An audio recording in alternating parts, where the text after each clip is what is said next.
ketika membahas surat Al-Ma'un, sebagaimana yang Bapak Ibu pernah dengar, pernah baca, Kiai Haji Ahmad Dahlan itu kan berulang-ulang menyampaikan surat Al-Ma'un ini kepada jamaah. Berulang-ulang. Tidak tahu juga kita berapa kali ulangnya, Pak. Sampai jamaah itu berkata, kami bosan Kiai.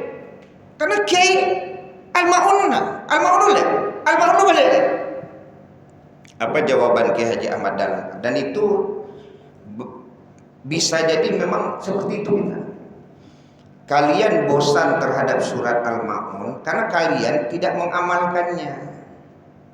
Kalau kalian mengamalkannya, kalian tidak akan bosan. Jadi bosan itu dihubungkan dengan kemampuan seseorang mengamalkan apa yang diketahuinya, Pak. Dan itu memang betul, Bapak Ibu. Kita tahu, tidak kita amalkan, bosannya ada di situ, Pak. Awak kan iya. Kok soal tahu jangan ditanya, Pak. Banyak tahu, Pak. Tapi di saat mengamalkan tidak ada. Maka kalau di dalam Al-Mahfuzat, Al-Mahfuzat itu kan peribahasa. Ya. Al-ilmu bila amalin kasyajari bila samarin. Ilmu yang tidak diamalkan itu seperti pohon yang tidak ada buahnya. Jadi kata Kiai Haji Ahmad Dahlan, kalian itu bosan, tahu tidak penyebabnya? Karena tidak mengamalkannya. Kalau kalian mengamalkannya, kalian tidak akan pernah bosan.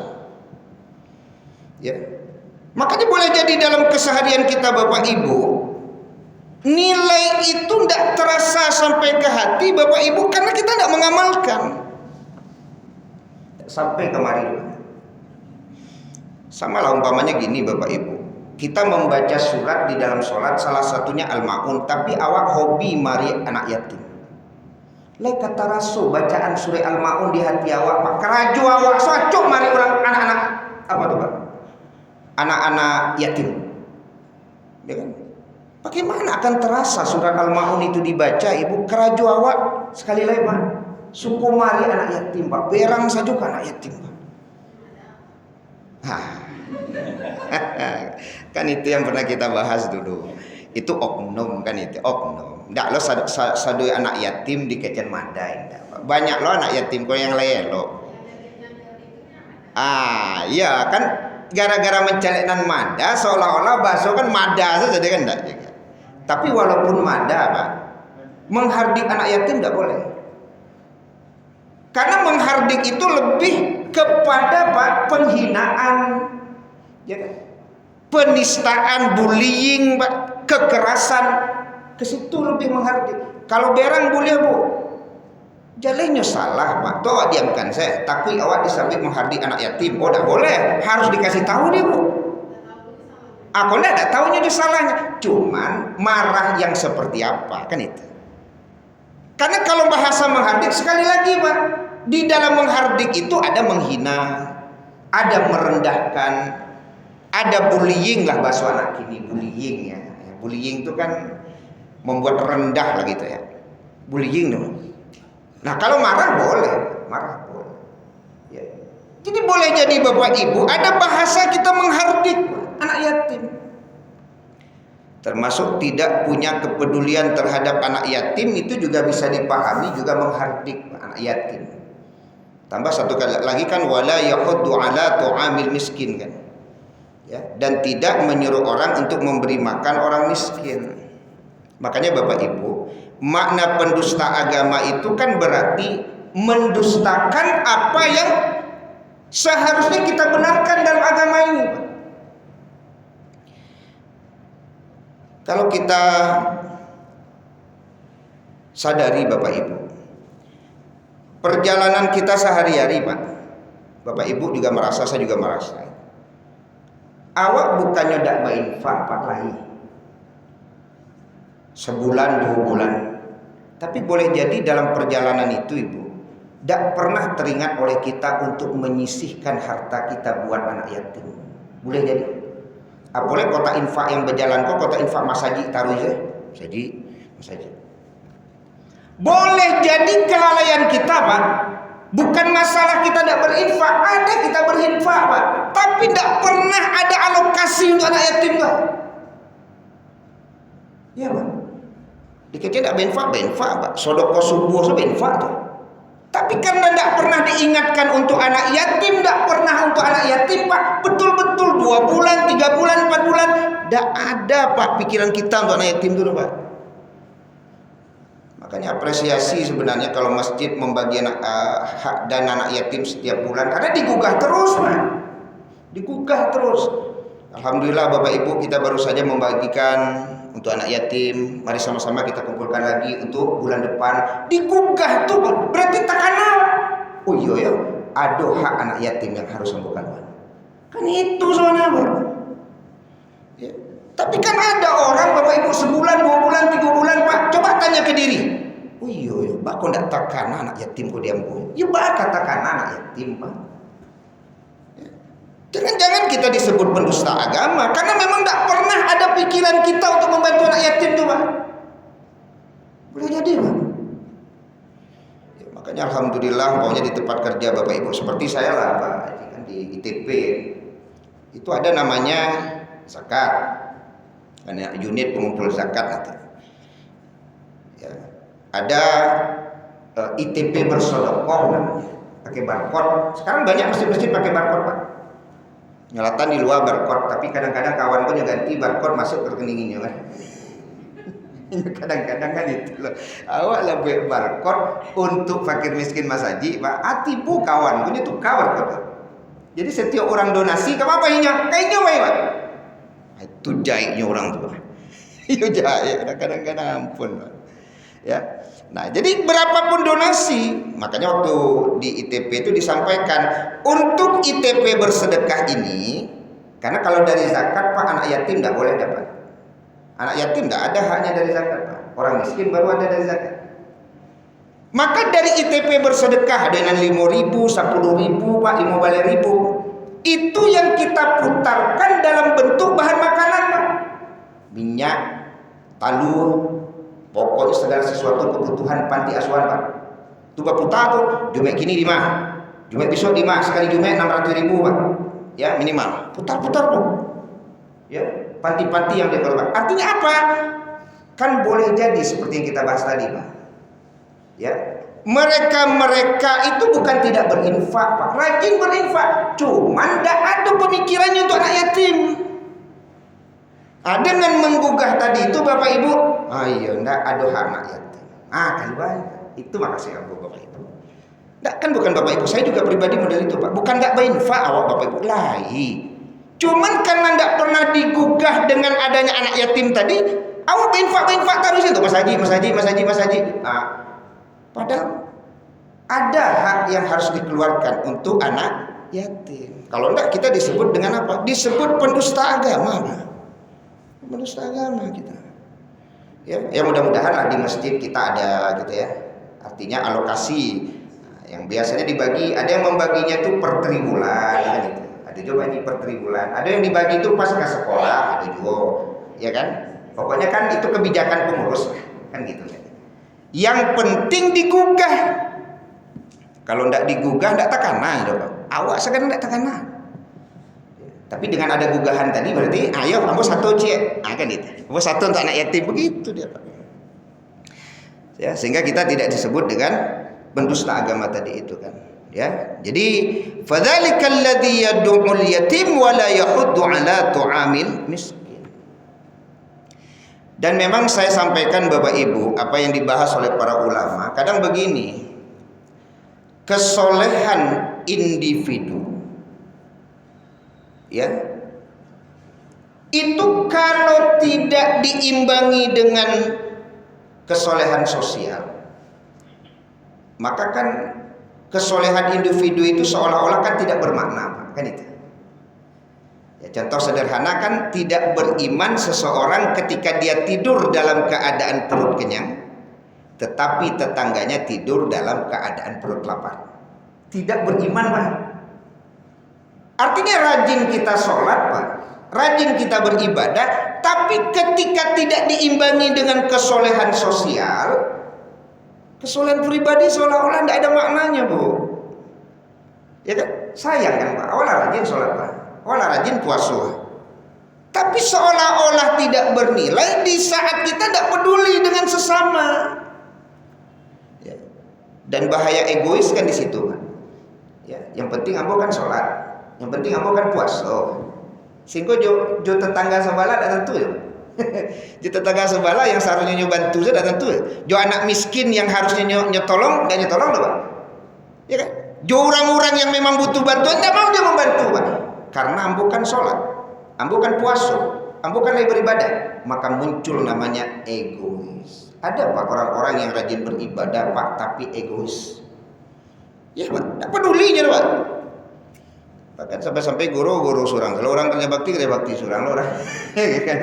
Dia tak mencoba-coba, coba-coba, tak peduli. Yang penting sholat ambo, yang penting puasa ambo. Itu bahayanya, itu bisa egois jadinya. Makanya kalau Bapak Ibu kita sering bahas, kemuliaan itu tidak bisa dibangun hanya dengan hablum minallah, tapi juga harus dibangun dengan hablum minan nas. Tidak bisa hablum minallah saja Pak. Ya, karena itu sejalan kan. Ya, bagaimana mengatakan orang yang hanya mampu membangun hablum minallah itu utama, sementara tidak mampu membangun hablum minan nas? Tidak bisa. Jadi ayat ini salah satunya mengajarkan kepada kita sekali lagi Bapak Ibu untuk mampu membangun Pak, baik hablum minallah maupun hablum minan nas. Jangan jadi orang yang ego. Jadi orang yang ego. Ya. Kalau ego itu kan menghambat gitu ya, menghambat kebaikan, ya. Bapak Ibu jamaah dirahmati Allah Subhanahu wa taala. Ya. Nah, bahwa orang yang mendustakan agama itu fawailul lil musallin alladzina hum an salatihim sahun. Maka celakalah orang yang sholat yang lalai dari sholatnya. Ini termasuk pendusta agama. Kalau tadi kan menghardik anak yatim, tidak menyuruh orang memberi makan orang miskin. Ternyata orang yang lalai dalam sholat itu disebut pendusta agama. Ya, artinya dia tidak membenarkan apa yang wajib dia benarkan dalam ajarannya itu, kan itu. Makanya lalai itu kan dibagi 3 kalau kita bahas ya Pak, dari apa yang disampaikan ulama. Ada yang lalai sebelum sholat, ada yang lalai di saat sholat, ada yang lalai setelah sholat Pak. Kan itu yang dibahas. Contoh lalai sebelum sholat itu salah satunya kan dijelaskan sahabat Pak. Yang dimaksud lalai itu apa? Takhirus sholat, mengakhirkan sholat dari awal waktunya. Ada sahabat berpendapat itu disebut lalai. Artinya orang yang memang merasa tidak masalah Pak mengakhirkan waktu. Kan kalau di awak mungkin Bapak Ibu, awak kan lah jago kok. Cuman sekali-sekali mungkin di luar kemampuan awak Bapak Ibu. Termasuk malas kan ada dulu kadang-kadang futur Pak. Dalam ibadah itu ada namanya futur Pak. Sekali-sekali yo bangki lo malih kan talambe jadinya kan itu. Tapi ada orang yang betul-betul merasa nyaman dengan waktu talambe itu Pak. Nah, itu yang disebut mendustakan agama tadi Pak. Ya. Ini biasa saja Pak. Asar jam 5 itu biasa. Ya, banyak alasannya itu Pak. Kok asar jam 5? Kok banyak alasannya. Nyolah biasa bu nan zuhur itu jam 3 gitu kan. Ya. Jadi seolah-olah dia sudah membenarkan tidak apa-apa sholat akhir-akhir kodoh aja seolah-olah begitu. Nah, berarti kan itu mendustakan agama. Karena dalam ajaran agama kita afdhalus sholat fi awwali waqtiha. Sholat yang utama itu kan di awal waktu. Ya. Samalah dengan firman Allah di surat Al-Jumu'ah itu kan. Ya ayyuhalladzina amanu idza nudiya sholati mi yaumil jumu'ati fas'au ila dzikrillah kan wa dzarul bai'. Itu tanda benarnya iman Pak. Kalau diseru kita untuk melaksanakan sholat Jumat, bersegera. Ada bersegera itu menunjukkan tidak ada kelalaian Pak. Ya, membenarkan kita. Makanya kan jika engkau melihat orang menghadiri masjid gitu, fashhadu lahu bil iman kan itu. Saksikanlah bahwa dia punya iman gitu. Punya iman. Ya. Tapi kalau bahasanya itu suka mengakhirkan sholat, ya bisa masuk dalam kategori mendustakan agama. Karena dalam ajaran Islam sekali lagi Bapak Ibu apa yang disampaikan Nabi, sholat itu yang utama adalah di awal waktu. Berarti kalau ada orang suka, ini suka bahasa Pak, membiasakan diri, mengakhir-akhirkan waktu, dia bisa disebut pendusta agama. Ya, karena tidak membenarkan apa yang ada dalam ajaran agamanya. Untuk sholat di awal waktu. Itu pendapat pertama. Ya, termasuk segala sesuatu yang membuat sholat itu juga tidak berjalan dengan baik, itu disebut juga dengan lalai tadi, Pak. Ya. Seperti orang sholat tapi tidak memahami ajaran-ajaran yang diajarkan Nabi dalam sholatnya itu lalai juga, Pak. Ya. Kan banyak juga masih ya pengamalan-pengamalan dalam sholat kita, Bapak Ibu, yang tidak berdasarkan sunnah itu. Ya. Seperti sujud, masih sujud seperti anjing duduk, nah, itu masih banyak juga, ya kan? Seperti bergerak lebih dulu daripada imam bergeraknya, padahal kata hadis Nabi akan ditukar kepalanya sama kepala keledai, tapi naninyo taruh itu capek daripada imam. Kau tidak suruh saya jadi imam beliau nih? Iya. Aduh, makmum dulu daripada imam, mungkin teragak jadi imam. Nah. So kalau ada apa-apa yang nggak capek dari imam, Pak suruh jadi imam. Namanya saja makmum, sabarlah, sabar. Ya, itu kelalaian itu, Pak. Coba bayangkan tuh, kepalanya diganti sama kepala keledai, Pak. Coba. Ya, apa suka kan itu? Ya, itu kelalaian yang ada di dalam sholat. Kalau tadi disifati sekali lagi seperti duduknya anjing kan, amalapah ya. Sujud yang amalapah model itu. Berarti kan tidak paham, ya kan? Harusnya kan ditegakkan sedikit kan gitu. Ya. Nah, ini kelalaian juga ketika orang itu sholat. Kelalaian. Kalau umpamanya dihubungkan dengan khusyuk, bedanya Bapak Ibu, sebagaimana yang disampaikan ulama, khusyuk itu bukan syarat sah sholat, Pak. Tidak pun orang khusyuk, Pak, sholatnya sah. Yang penting, ya, segala sesuatu yang masuk dalam kategori syarat sah sholat, Pak, dia lakukan. Ya, khusyuk itu bukan rukun sholat dia. Tidak khusyuk pun sholatnya tetap sah. Ya, tidak batal. Cuman keberuntungan nanti. Qad aflahal mu'minun itu kan. Beruntunglah orang-orang beriman di mana mereka itu khusyuk di dalam sholatnya. Beruntungnya itu. Nah, yang ketiga makna lalai di situ apa? Setelah sholatnya, Pak. Nah, itu berat juga tuh, Pak. Karena kalau saya pernah mendengar ada ceramah seorang syekh. Kalau beliau katanya lalai sholat itu setelah sholatnya. Ketika selesai sholat dia bertebaran di muka bumi, Pak. Ya, tidak ada tampak bekas sholat di dirinya itu, Pak. Itu lalai berarti dari sholatnya. Ya kan? Contoh, ketika dia berdagang masih mengurangi takaran dan timbangan, itu lalai dia dari sholatnya. Ketika bekerja masih suka menipu, Pak. Itu berarti lalai dari sholatnya. Ketika berkomunikasi dengan sesama masih kasar mulutnya, suka menyakiti orang, itu lalai dia dari sholatnya. Kata syekh itu, Pak. Itu berat itu, ya, celaka kita tuh Bapak Ibu kalau tidak mampu menerjemahkan sholat itu dalam kehidupan kita sehari-hari. Celaka, Pak. Kan simahum fi wujuhihim min asari sujud, tampak bekas sujud di wajah mereka. Makanya ada orang bilang kalau soal menghitamkan kanyang, Pak, sabanta menghitamkannya itu, antu-antu aja hitamnya macam. Nggak, bukan berarti kemudian setiap melihat yang hitam lalu kita bilang ini paksa. Enggak, memang betul juga. Kalau seandainya kita sujud, Pak, itu bekas itu ada, seketik banyaknya ada. Cuman maksud perkataan tadi itu bahwa bekas sholat itu bukan yang hitam di sini, Pak. Ya, hitam pun di jidatnya kok, Pak. Tapi kalau karajonya mengicu, Pak, berarti tidak ada bekas sholat dalam kesehariannya, Pak. Kan yang lain hitam, 1 kilo 8 on ini gue. Apa cara, Pak? Kan tidak ada bekas sujud. Artinya apa? Harusnya bekas sujud itu Bapak Ibu menjadi nilai dalam kesehariannya, Pak. Itu baru pas gitu. Ya kan? Ya, makanya sering kita bilang dulu kan, awak diimbau Pak Haji, tampilkanlah Pak Haji itu harusnya modelan. Awak diimbau Bu Hajah, harusnya memang ditampilkan. Bu Hajah tuh harusnya modelan. Kok Bu Hajah muncul kasar orang. Bu Hajah ya. Enggak contoh kan itu. Ya. Cuman kan enggak ada Pak Sholat. Kalau ada Pak Sholat tuh bisa lah kan itu. Ya kan itu yang pernah Wak bahas juga. Sebenarnya kalau ada Pak Haji, Pak Puaso dulu mah Pak. Bakok Pak Puaso, ini kan rajin puaso. Bakok disabik Pak Haji, dia pulang dari Makkah. Berarti orang sholat bisa disabik Pak sholat kan itu. Cuman kan tidak ada istilah itu. Cuma artinya orang yang sholat, tampakkanlah bahwa kita sholat. Bahwa bekas yang ada di jidatnya. Tampakkanlah Pak. Abah harusnya orang yang sholat itu. Kira-kira begitu. Ya.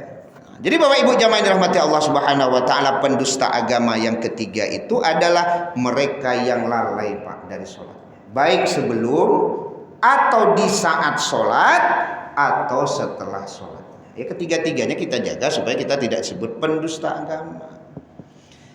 Kemudian di sini dijelaskan alladzina hum yuraun, bahwa pendusta agama itu adalah orang-orang yang ria. Mudah-mudahan Bapak Ibu masih ingat pendapat ulama, tarkul amal li ajli rajul fahuwa ar-riya. Meninggalkan sebuah perbuatan karena manusia itu riya. Tapi wal amalu li ajli rajul fahuwa syirik. Melakukan kebaikan karena manusia itu syirik Pak. Diatih riya lo itu. Jadi kalau meninggalkan kebaikan karena manusia, riya. Mengerjakan kebaikan karena manusia, syirik. Nah, walaupun namanya syirik kecil, tapi kan syirik juga. Jangan keteknya. Ya kan itu tuh. Bapak Ibu lakukan dosa keteknya Ustaz. Itu gara-gara dia ada ketek. Wah, hilangan ketek kok. Nya namanya dosa tuh Bu, mau dosa gadang mau dosa ketek, dosa. Ya kan? Bahkan ada pembahasan kan?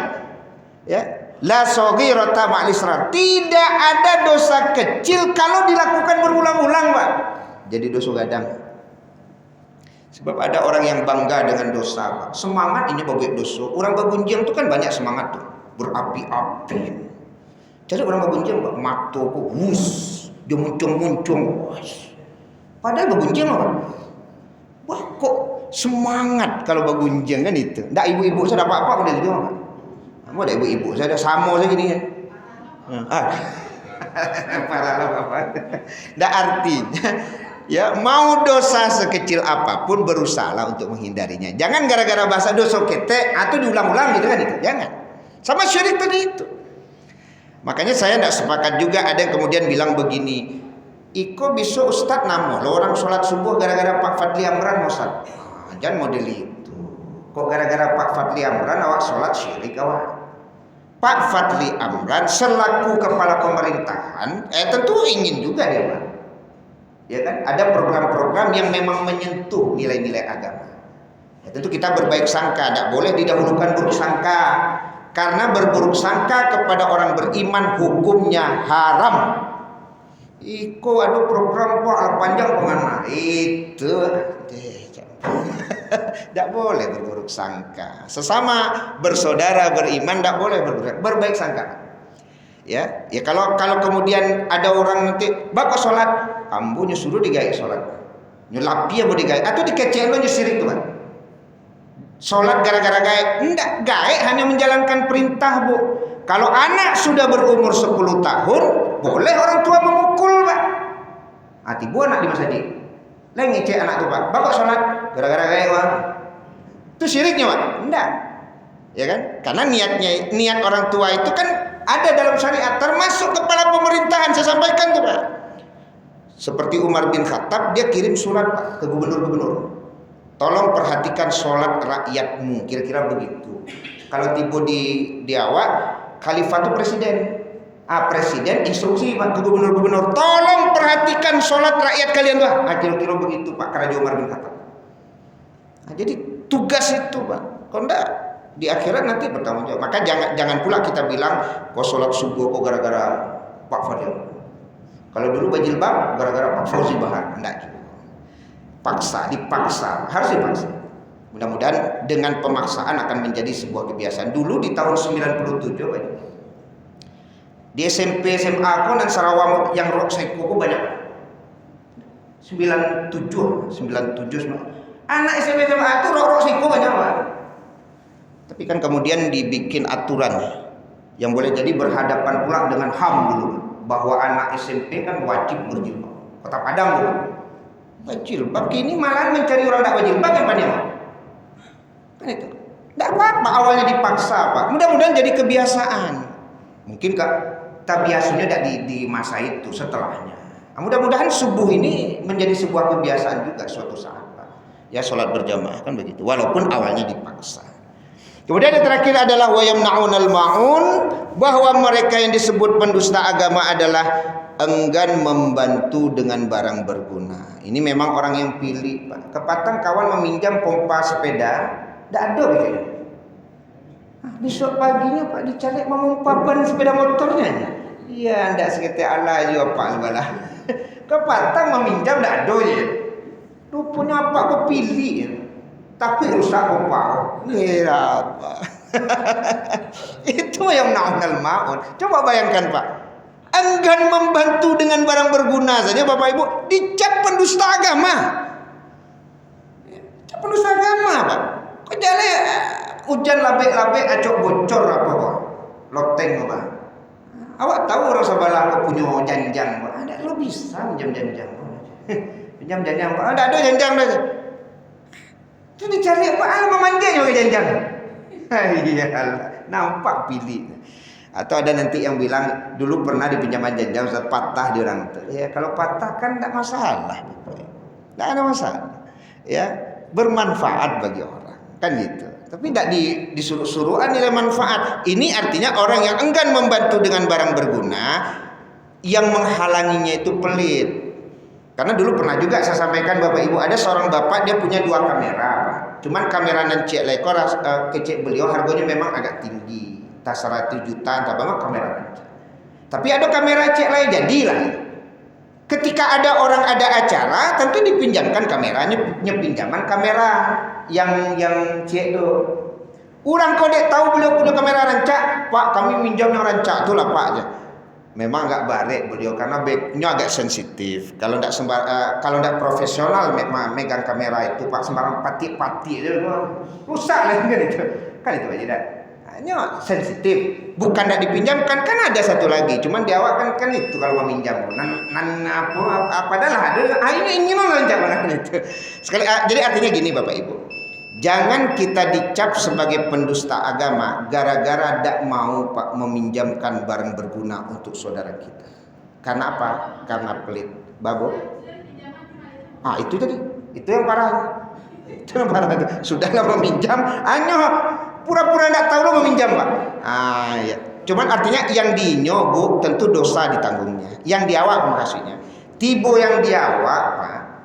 Maka jangan sampai ada yang berguna untuk orang tidak mau kita meminjamkannya. Karena kan orang yang enggan meminjamkan barang yang berguna itu disebut pendusta agama.